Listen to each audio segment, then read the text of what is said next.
Guys, যাচ্ছি আমরা বিয়ে বাড়ি, সেই রসুলপুর বর্ধমানের কাছে। তো এখান থেকে দুটো গিফট তুলে নিয়ে চললাম। চলে এসেছি আমরা গাইস রসুলপুর। দেখো আমাদের মামার বিয়েতে এসেছি। না না না, আমার প্রবীণ মামা নয়, আরেকটা মামা আছে, তার বিয়েতে এসেছি। গাইস বলে রাখি, এই মামারা আমাদের ধর্মীয় আত্মীয়, কিন্তু কোনোভাবেই মনে হয় না এত ভালো।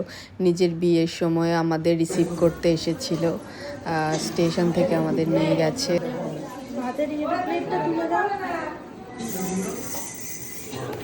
গিয়ে ভাত কাপড়ের অনুষ্ঠান দেখলাম, খাওয়া দাওয়া করলাম, তারপরে মেকআপ আর্টিস্ট এলো। এই যে মেয়েটা, এই মেয়েটা সিরিয়ালে শ্যুটিং করে, অনেক গল্প হলো। মেকআপ আর্টটা দেখলাম, খুব ভালো ছিল।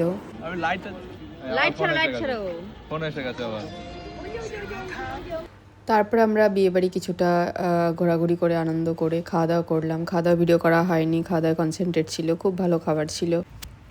বেশ কয়েক বছর পরেই বলতে গেলে এত দূরে গ্রামের বাড়িতে আমরা গেছিলাম। তো জার্নিটাও খুব ভালো ছিল, ওয়েদার খুব ভালো ছিল, আর খুবই ভালো লেগেছে এখানে এসে। স্পেশালি এনভায়রনমেন্ট আর গ্রামের প্রকৃতি পরিবেশ অনেক দিন পর দেখার সুযোগ হলো। তো খুব এনজয় করলাম। Thank you guys.